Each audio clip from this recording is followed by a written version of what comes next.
am from thehannibaltv.com, and this is the Hannibal TV show here on the Barn Burner Network. Zingo TV, I believe, channel 250 and 251. The audio version is available on the Barn Burner app.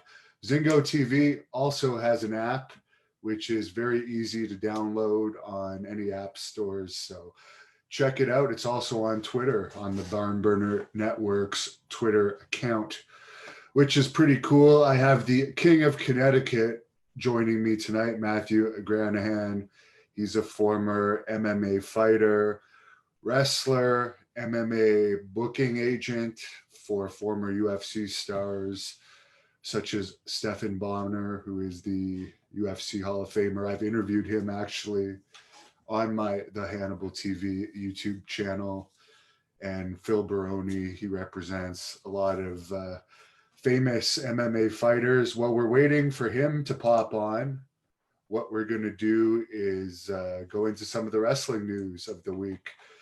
Raw had its Legends Night this week, and apparently they advertised 11 wrestlers and talent didn't end up showing up, including Carlito, who's confirmed he wasn't booked for the show, according to Slam Wrestling.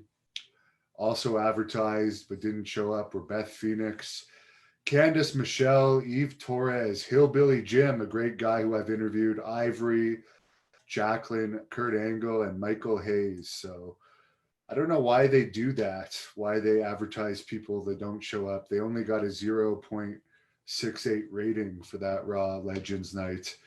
I do have Kurt Angle booked for the Hannibal TV YouTube channel, April the 14th, for a special interview at 3 p.m. So be sure to head over there and subscribe. On Monday, I interviewed Nick Pope, who is the former head of the British military's UFO office. So he was in charge of investigating any UFO reports that came in to the British military. And I think that was one of my favorite interviews I've done because he's a highly credible person talking about this subject. We've seen more and more disclosure happen every year in that field of UFO research. Of course, the Pentagon said last year that the UFO videos that were previously released by the US Navy were in fact real. Not real as in necessarily they are alien technology, but real as far as these were unidentified aerial phenomenon in our airspace, flying around. There isn't anything we could do to stop them because their technology is so advanced. They can operate underwater, in our atmosphere, outside of our atmosphere, move at incredible speeds, perform stops and turns that nothing like any known human craft can perform, or that humans could even withstand some of the speeds these things are going. And some of these things have been monitored on radar. So it was very interesting talking to Nick Pope about this. There also seems to be a connection with UFO and nuclear silos and nuclear storage areas, both in the US and in many other countries, which is a little frightening. So I highly suggest people look into that. And I did an interview, or 1 week ago today, I did a news update on a UFO that was seen in Hawaii, December 30th. I posted that update on New Year's Day, and as of right now on the Hannibal TV, it has somewhere around 250,000 views, which is, I guess you could say that's my most popular video so far of 2021. So I'm going to continue covering that. Also in news this week, Mick Foley revealed that he had tested positive for COVID-19. However, he has recovered and he's no longer contagious. His biggest, I guess, symptoms were a headache and some muscle soreness. And he said the worst part about it was missing his family for Christmas. So I'm glad he recovered. We're still on lockdown here in Ontario, where most people are watching this from, where you can't even work out in a gym until January 26th, which is more than a little annoying for someone like me who works out all the time. And it's very hard to produce the same workouts that I would use thousands of pounds with in the gym with home workouts. I just have a townhouse, I guess you could say. I don't have room or the money to finance buying thousands of pounds of equipment. So that's been difficult. Hulk Hogan did appear on that Legends night on Raw this week that only got a 0.68 rating, which was down from the 1.14 rating their previous Legends night did, which shows the continued decline of wrestling's viewership. He did speak to ESPN and said when he comes back now, the backstage reaction is not always great. AEW's rating was also way down this week, only did a 0.25, way down from last week's special that was all about the passing of Brody Lee, which was one of their highest ratings that they ever got on Dynamite. NXT only did a 0.16 rating. So NXT, for everyone that said Triple H was a genius and if Vince McMahon ever dies, he'd be taking over WWE, it's not showing it in the ratings because not very good there for NXT. As far as Dynamite's live crowd, they are back to having people in the crowd. They had 650 paid and 120 comps. New Japan Pro Wrestling had 20,000 people over 2 days for their Wrestle Kingdom events last weekend, which is like the equivalent to their WrestleManias. So they're back having a lot of people in the crowd. Not as much as they usually get for Wrestle Kingdom, but not too bad. 20,000 over 2 nights is pretty good. I guess Marty Scurll or Marty Squirrel, I'm not sure how it's pronounced. He is the former Ring of Honor booker. He had sex with a 16-year-old, I guess, when he was 27 years old. And after investigating the situation, has been announced that Squirrel or Scroll, whatever his name is, he's no longer with Ring of Honor. He's probably going to have a difficult time getting another job wrestling in the United States now that that's come out public. And I will take a sip of my official The Hannibal TV coffee. If you go to thehannibaltv.com, there is a merchandise site where you can buy mugs like this or sweaters like this, and I highly suggest people do that. Help support the channel. Help me get guests like Kurt Angle. Tomorrow at 3 p.m. Eastern on my YouTube channel, I am going to be interviewing the Dynamite doll, Bronwyn Billington, who is the daughter of the Dynamite Kid. Tom Billington passed away, very controversial guy. They are doing a Dark Side of the Ring on the Dynamite Kid coming up on the next season of Dark Side of the Ring, and they have interviewed Bronwyn for that. So I'm going to talk to her about her thoughts on that special coming out and why she never she is a wrestler. She's in wrestling still to this day as a valet based out of Alberta, but I'm going to find out why she didn't pursue it more strongly, because she definitely has the look and the pedigree to become a big time wrestler. Sarah Stock, born in Winnipeg, but now I guess she lives in a van. She used to be a WWE producer, but was released at the start of the lockdown. She broke a bone in her leg and ruptured a ligament in her left leg that she underwent surgery for. So sorry to hear about that. I did know her a little bit back when I was doing WWE extra work in the early 2000s. She was always nice. She was also in TNA Impact Wrestling. And now I guess she's figuring out what she's going to do since being released from WWE. There was a lot of controversy over Brody Lee's son, Brody Lee Jr., who's only 8 years old, being allegedly given an AEW contract. But apparently, according to Dave Meltzer, that contract is only going to be valid in 10 years if AEW is still around. And it's not like it starts now, even though they've been using him already in angles with AEW talent and comedy sketches and so forth. But they aren't actually putting him in the ring just yet. There was no Impact rating released this week. The last rating I saw of Impact, it only had a 0.03 rating. That was with Kenny Omega on it. So they're still struggling a lot.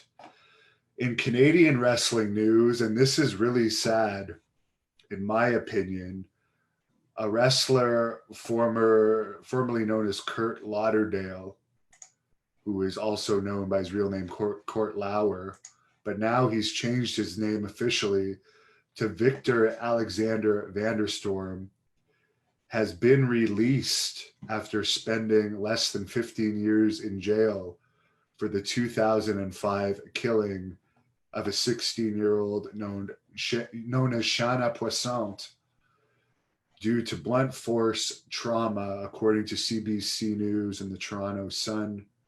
His parents had helped him dispose evidence from the killing, but they were actually caught trying to dispose evidence. And unfortunately, this piece of garbage is out after only spending that much. I guess he beat her to death in his parents' home gym using a metal bar, striking her numerous times in the head. I did train with this guy a little bit at Jacques Rougeau's school back in the early 2000s, around 2002. I wrestled on an event he was on where he actually wrestled Jacques Rougeau in a tag team match at the Verdun Auditorium. I was in a battle royal earlier that night. He had been in the ring with Kevin Owens when Kevin Owens was Kevin Steen, and Sami Zayn when Sami Zayn was known as El Generico. So he was wrestling around in Quebec prior to being put in prison. So I guess Matthew Granahan, my guest this week, is having a hard time getting on due to bad phone service. Other interviews I have coming up is Ted Arcidi next week, the former strongman in WWE. That's going to be on the youtube.com/the Hannibal TV YouTube page. We are also on Facebook and Twitter at the Hannibal TV, and I am on Twitter at Devin Hannibal. If anyone DMs me, I will certainly follow you back. And we started being on this Barn Burner network a little over a month ago. I think this is my 5th show on this network. We usually have multiple guests, which I think I'll go back to in case we have an issue like this again, where the guest isn't coming in. Carlito, who didn't show up on Raw, we've used him before in our Great North Wrestling Company here in Canada. He holds the record for my shortest ever shoot interview. He went through 3 pages of questions in 15 minutes, put an incredibly little amount of effort into the interview, which it's too bad that he didn't put more effort into his wrestling career, because I think he could have remained in the WWE for longer if he had tried harder to stay in it. Of course, he is the son of Carlos Colon, who runs WWC Puerto Rico, which has not done very good business in the past few years, and they're known for not paying their wrestlers. I had that issue when I wrestled up there in Puerto Rico. I wrestled both for IWA Puerto Rico, where I held the Intercontinental Championship, as well as WWC Puerto Rico, where I was a two-time WWC Puerto Rico Tag Team Champion, along with my partner, Black Pain, who was later signed by WWE. I was also signed by WWE in 2009. Unfortunately, I failed the medical due to finding out that at that time, I've since been cured, I was positive for hepatitis C, which I later proved in court in both Canada and the US was passed along to me by WWE Hall of Famer Abdullah the Butcher, cutting me without consent with an unsanitary blade. So here is Matthew Granahan. He is connecting right now. I guess he was having some issues connecting. When he connects, we're going to have him on. Very funny character, coming to us all the way from the Carolinas, where he still wrestles on occasion. Can you hear us, Matthew? I don't think he's getting any sound for the producer of this show. If they could hook up Matthew's sound, that would be great. So yeah, we're gonna have Matthew on, but yeah, Abdullah, you guys can look that up if you want to know more. He was found guilty of negligence, assault, and battery because he knew that he had Hep C for 10 years before cutting me without permission in that match. And of course, it cost me my contract. I can see Matthew again, but I can't hear him. So we'll see if we can actually get him on. He appears to be possibly in a hotel room. Maybe the producer can figure out what's going on. I'll send a little message. So yeah, we're going to keep bringing the guests. As I said, I think from now on, I'm going to have two guests. One is backup in case there's technical issues, like we're having tonight, unfortunately. They're going to try logging them out and logging them back in to try and get some sound on them. Of course, Great North Wrestling is a company I operate. It's the most known Canadian wrestling company in Canada. And I've wrestled AJ Styles in Great North Wrestling, Jinder Mahal, former WWE champion, started out in Great North Wrestling. There's lots of matches of his on the Hannibal TV, including him against Jinder Mahal, or against Psycho Sid, former WWE and WCW champion, who I've also interviewed multiple times for YouTube, and he's one of my most popular guests. So I really appreciate him coming on. Very nice guy. The Hannibal TV. I'll go over some of my most popular guests now while we're waiting to see if we can get Matthew's audio. I don't know what the issue is. I know Al Snow was one of our most popular guests ever on the Hannibal TV. Had him numerous times. My shoot interview with the Honky Tonk Man has almost 4 million views, which I think is the highest viewed shoot interview in history. As far as other shoot interviews that have done well, we have had Jake the Snake Roberts, who's now in AEW, Shane Douglas, another version of the Honky Tonk Man in his car, driving shoot interview, Superstar Billy Graham, which was over 3.5 hours. That one did very well, and he's in the hospital right now. Possibly, I think he is. He's getting some of his foot amputated due to a bone infection, which is related to diabetes. So that's really unfortunate. He does have a GoFundMe. If you want to search up Billy Graham's GoFundMe, You can look that up. And yeah, it's really unfortunate. He does post on his Facebook all the time, giving updates on his health, and I've become close with him because he actually helped hook me up the treatment that I got cured with from hepatitis C. He hooked me up with his doctor in Phoenix, Arizona, when the Canadian doctors were telling me that I wouldn't have a treatment for 7 or 8 years. He hooked me up with his doctor, and that doctor actually got me on the treatment that ultimately got me cured of the disease. Road Warrior Animal, WWE Hall of Famer. He is one of my most popular interviews as well. He sadly passed away this year. So it's really unfortunate. I had spoken with him within a week of him passing away. So it was very unexpected.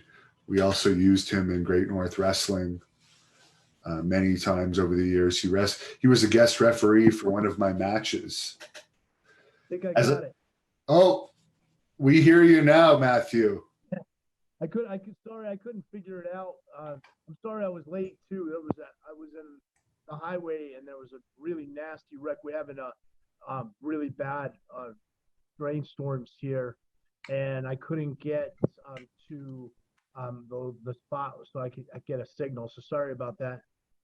No problem. I was just filling in everybody on the news of the week while you were doing that. I know you're located in the Carolinas, and right now I guess you're banned from Facebook. Oh yeah, because banned. Yeah, I've been banned from there 12 times now. Crazy.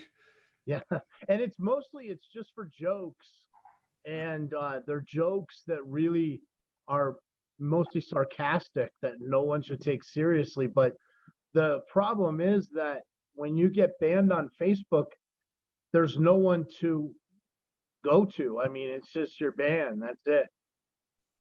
Yeah, it's similar to that on YouTube. Like if they give you any type of strike, there's no one you can call about it and explain, even if like you've reposted one of your own videos from one of your own other channels. It's very hard to talk to a human being.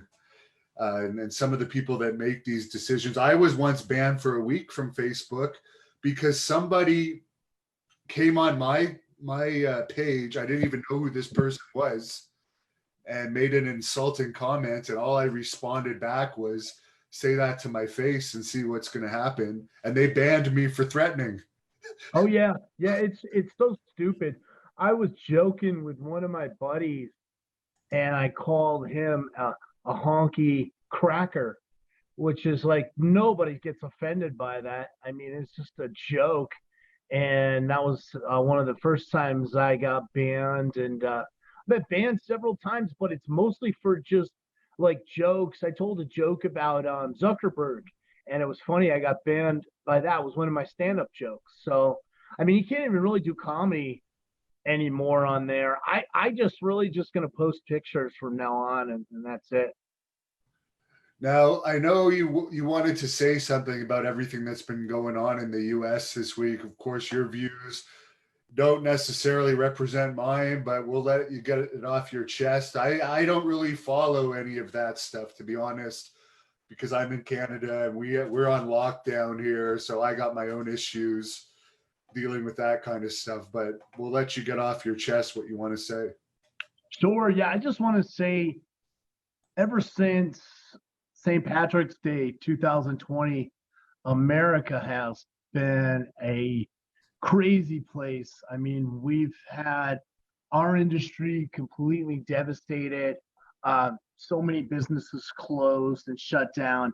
And we had all these riots on the streets here in Charleston, South Carolina, Columbia, South Carolina, cities throughout America just trashed, completely trashed. And they were all called protesters. these supposedly they're protesters trashing our cities and people not standing up for themselves. I mean, business owners running and hiding, having their windows smashed. It's disgusting to go downtown Charleston, South Carolina. Everything's all boarded up, and it used to be such a beautiful city. So the media fueling the fire with this whole Black Lives Matter thing, which ironically, there's very few Black people involved in the movement. I mean, John Jones' video for all the fans kind of pointed that out. I mean, he was out there on the streets taking these guys spray cans, and it was all these little pencil neck white kids like wrapped in blackface. It was almost like that movie from a couple years ago. It's been insane. So we've had this crazy year where our economy started out great, then it was devastated by this corona madness, and on top of it, our cities burned to the ground. So it's been an awful year for America. A lot of Americans are angry. I mean, there has been such a slant in the media over our presidential election. They will put the headlines on CNN and CNBC, baseless claims of election fraud from Trump. They vilified Trump from the very beginning, starting 4 years ago. And you've got so much anger in America, so much tension. And Trump gave a great speech the other day, and he got everybody fired up talking about the election and all the fraud we've had. I was asked before this election, it was on Pat Militich's show. I think Jeffrey, his co-host, was asking me to make a prediction. I refused to make a prediction. I said, the reason I refuse, I said this on Bob Carson's show, Bob Carson MMA show too. The reason I refuse is this election's already tainted. And we had this ballot harvesting and all this nonsense. It was already a tainted election. So fast forward to the other day, these people are angry. They're upset. They feel like their vote doesn't count. They feel like their country's being destroyed. They feel like our politicians in America are bought and paid for as they are. They're owned by foreign governments, big banks, military contractors. I mean, whether you love or hate Trump, his message was to drain the swamp. His message was to shine the light on this stuff. So Trump makes this speech, and these folks, they go over to our house, the Capitol. That's our house. That's the people's house. And I say her name. I'll leave it with that. Ashley Babbitt, a Air Force veteran, 14-year Air Force veteran, beautiful young lady, was shot and killed by DC police. And everybody who understands law enforcement, everybody who understands the rules of engagement, you cannot fire unless you're fired upon, okay? Say her name, Ashley Babbitt. Go back to the summer. Breonna Taylor. Everybody in America was screaming, say her name, say her name. Her boyfriend shot through the door at police and she was killed in the crossfire. The police did not, in that instance, violate rules of engagement. But because of the color of her skin and because of this Black Lives Matter movement, it was say her name, say her name. And cities were destroyed in her name. And then in the name of George Floyd, who it was sad that he was killed, I think there was probably more to it in that instance, because having been a bouncer myself at some pretty shady clubs, the one in particular, and having these two, him and the officer, who were bouncers together at this club, who knows what they were into. I think there was more to it than just race. I think that was a hit, honestly. But in that case, with George Floyd tearing up American cities, and you fast forward to the other day, and you have a beautiful young woman in our military that was murdered in our house, in our Capitol. So all I'll say is say her name, Ashley Babbitt. I know it's not a political show, but this has been a crazy, crazy year in America, Hannibal, and the American people have had it. I think we're in for a lot more of frustration. People are going to be taking their frustrations out, and hopefully they do it in a constructive way.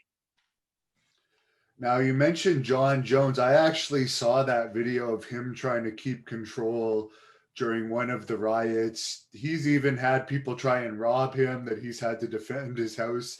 There's been a lot of stuff going on with him since I guess he had a contract dispute with Dana White. He doesn't feel he's being paid enough, as he is one of the few remaining active stars in MMA. There's talk that he's going to go up to heavyweight and fight the winner of Stipe Miocic versus Francis Ngannou for whoever the title holder is.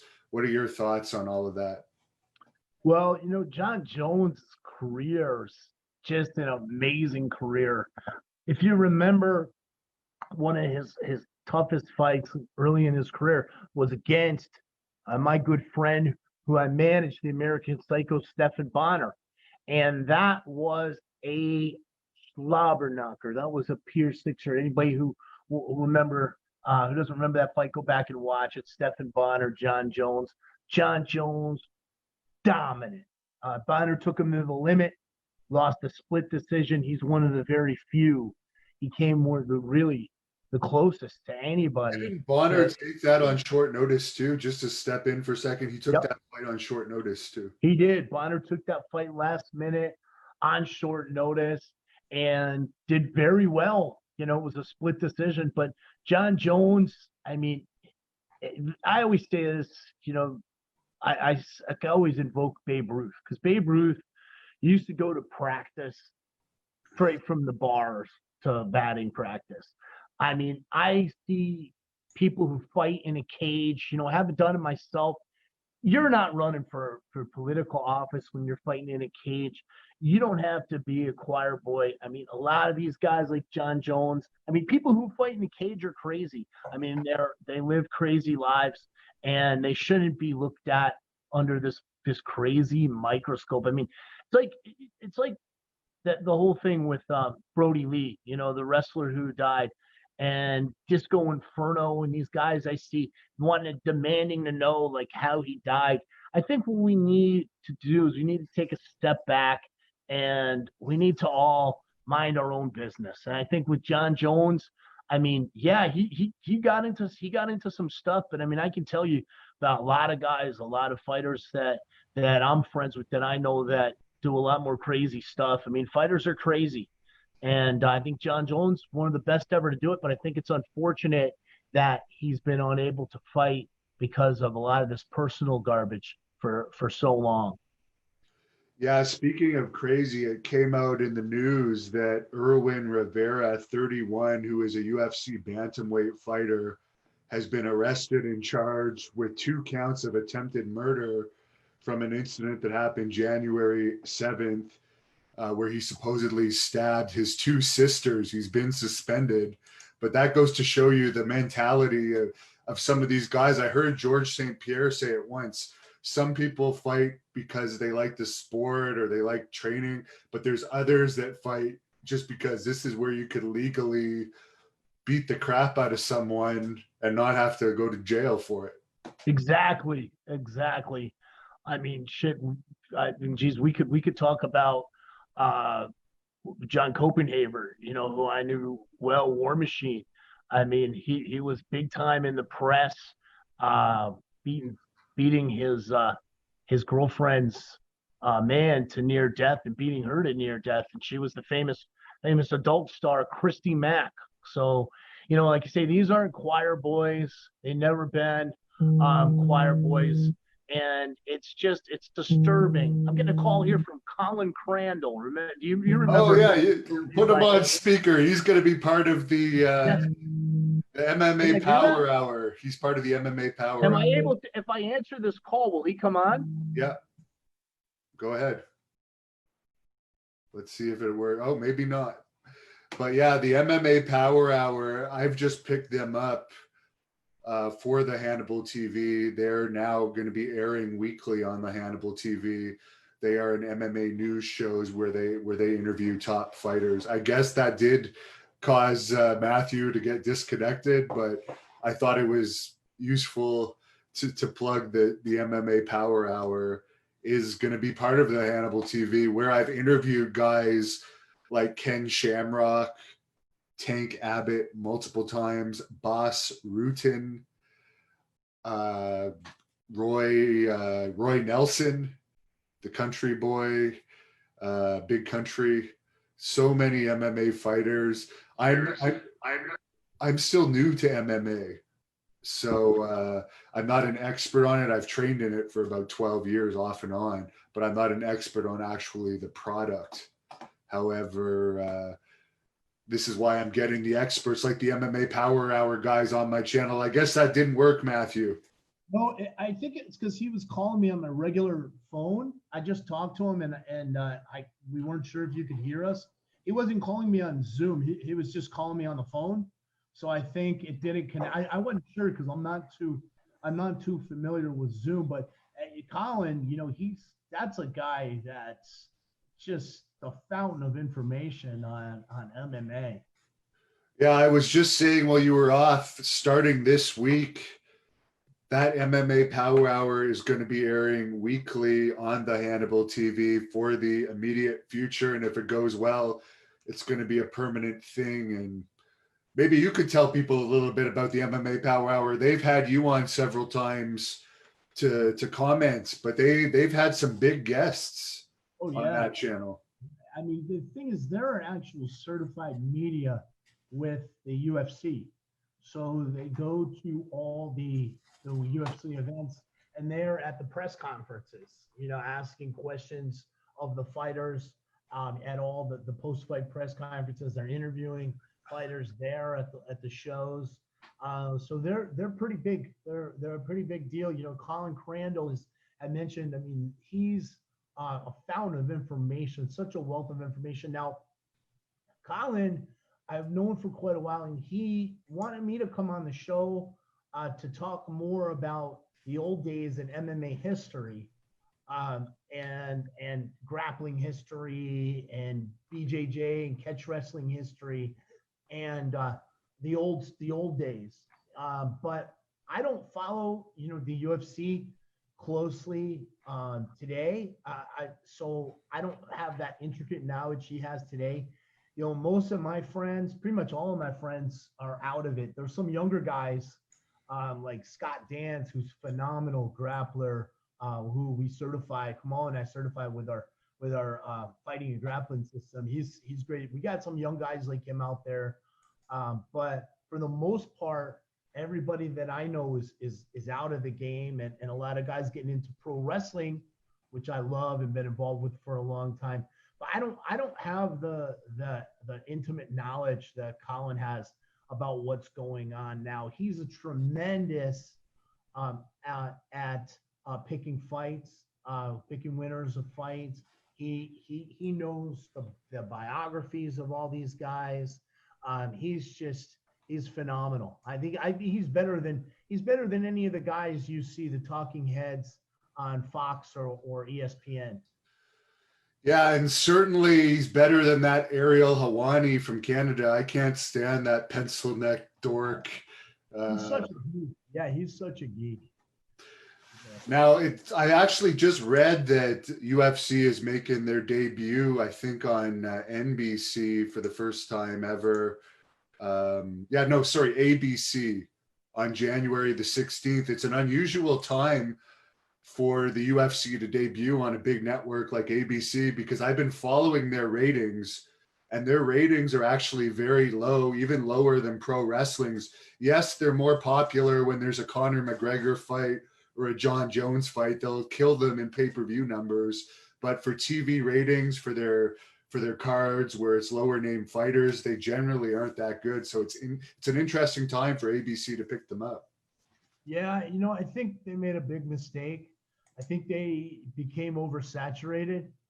It's doing their shows every week now, and I was with Mike Caramico watching Bellator last week, and we were watching Kat Zingano, who's a real good looking lady. But I'll tell you, I'm pretty old fashioned. I don't like to see women get punched in the face. I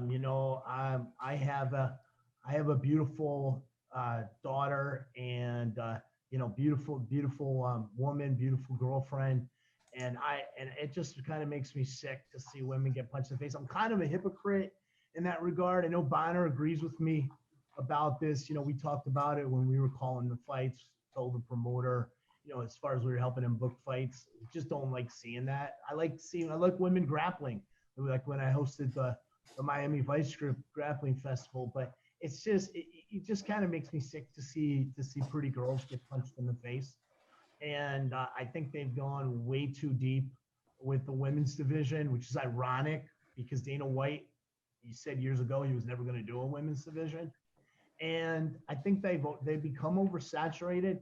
And they, aside from McGregor, they don't really have any great characters either. So I don't really follow it closely, aside from the big fights, or if I get invited to a UFC party, which gonna have some fun UFC parties coming up in April with Dan Severan, who I know is a good friend of yours as well.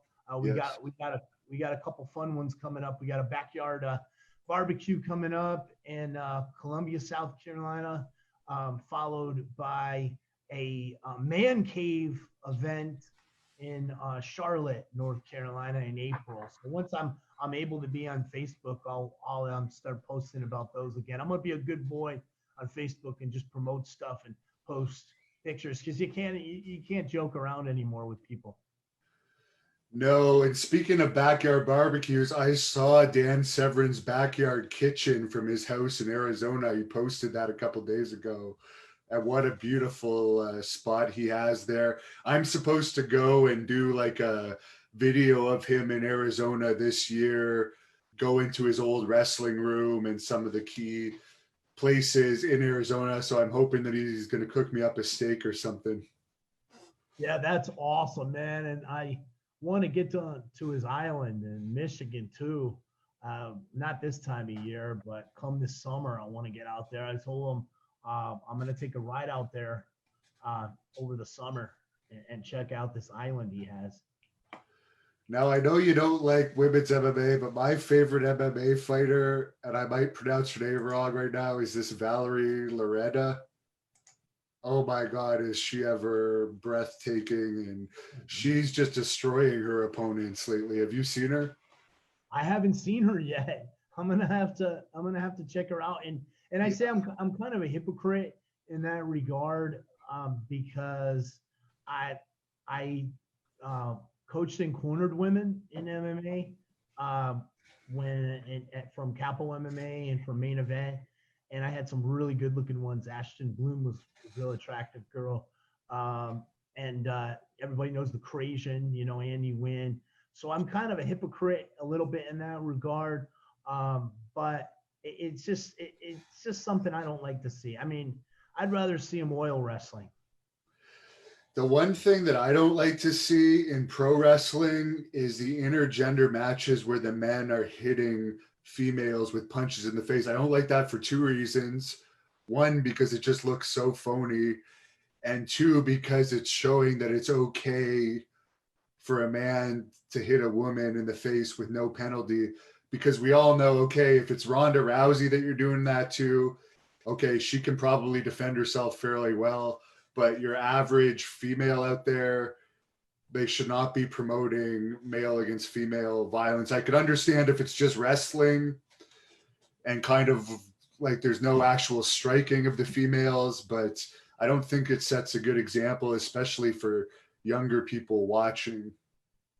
Not at all. And again, when we did the Legends and Vixens, we kept it with men in the ring with men, women in the ring with women, because otherwise it's unrealistic. And there was a little comedy in there too, and again with Summer Steel. But I'll tell you one thing: she had a keister that was so hard, and I did spank her. I would never hit a woman in the face, but yeah, every once in a while it's fun to give a gal a little spanking. And that match is on the Hannibal TV. If anyone wants to look it up, just search up, I think, Legends and Vixens Hannibal TV. And it was a mixed tag match with Stephan Bonner. But I was so against this intergender wrestling. At the last Great North Wrestling event, I put out a challenge for a shoot match for any female that wanted to have an amateur wrestling match with me. It was going to happen before the show. This local bodybuilding girl said she was going to do it as early or as late as the night before the event, but she didn't show up because even though she was 200 pounds in an amateur wrestling match, we all know it wouldn't have lasted that long. And I just wanted to do that match to expose to the world what would actually happen in a shoot match. Just a friendly, not going to actually rip their head off, but even me at 20%, I think I could show the world what would happen.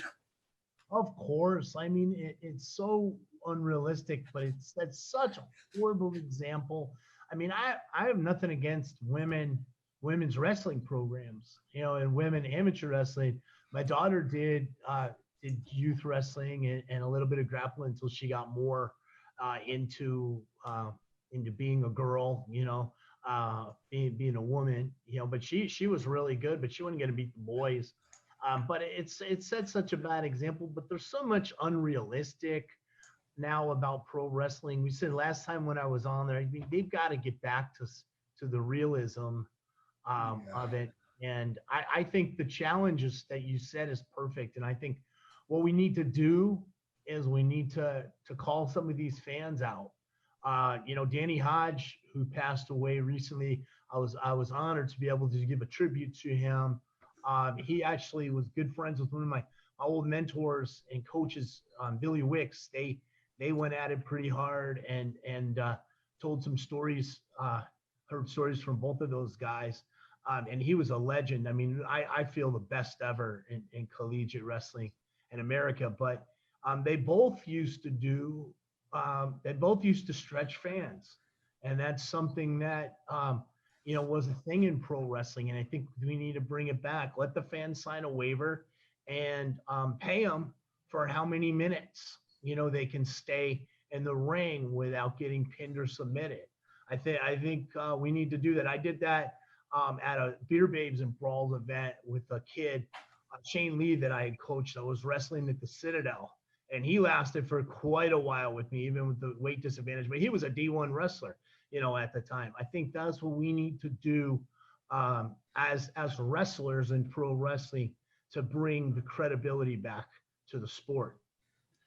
Yeah, and I don't expect the big companies to really do that. I mean, you look at AEW, they had a 0.4 rating for their Brody Lee tribute last week, which was one of their best ratings they've ever done.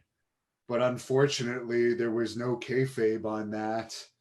And for instance, an 8-year-old was given the title, and I understand it was a great tribute to the father, but I don't think it's a coincidence that this week they only did a 0.25 rating because yes, it was a tribute, but they completely exposed themselves during that tribute. I think the big companies should do it. They should do it with guys from South Carolina, like Shelton Benjamin, and guys like that. Even AJ Styles, I know wrestled briefly over at Anderson, where Jeff Lewis, Neil Koloff, and my buddy Steve Pony wrestled. He was supposed to be pretty good. It's something we ought to do to bring back some credibility to the business and also bring back some mystery to the business. Because when a guy, and Dan will tell you this, Dan Severan will tell you this,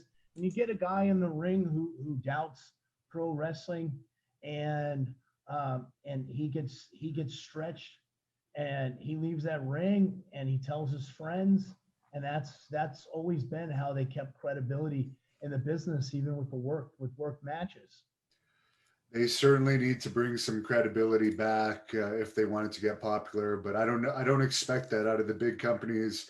I would expect if a small company would get their act together and could build from the ground up with a credible product, then maybe there would be a chance. But WWE is so corporate these days, and AEW seems to have their own agendas, and the people running it are already making so much money they're happy just goofing around on TV because they're still going to get those big contracts no matter what the ratings are. And the owner's son has it, or the billionaire Tony Khan's son runs AEW. His father's worth like 14 billion. It's just a tax write-off for him. It's like, let your son play with this, and we'll just take it as a tax write-off. As long as he's having fun, we don't care.